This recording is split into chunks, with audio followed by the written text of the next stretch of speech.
الزام ہے، مسلمانوں کی عادت ہی یہی ہے، جناب ابو طالب کے کلمہ نہ پڑھنے کی روایت اس سے لے رہے ہیں جس نے خود اس وقت کلمہ نہیں پڑھا تھا۔ ہاں یہ روایت بیان کی ہے حضرت ابو ہریرہ نے۔ حضرت ابو ہریرہ مسلمان ہوئے ہیں جنگ خیبر فتح ہونے کے دن، جنگ خیبر ہوئی ہے ہجرت کے 7 سال بعد، جناب ابو طالب گئے ہیں دنیا سے ہجرت سے 3 سال پہلے۔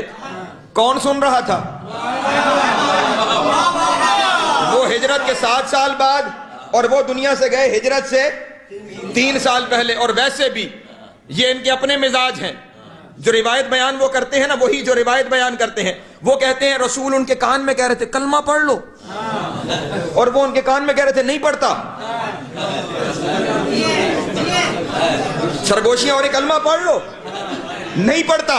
اپنی اپنی قسمت ہے، جو سرگوشی میں ہوئی وہ اسے سنائی دے گئی، اور جو میدان میں رسول نے اٹھا کے دکھایا۔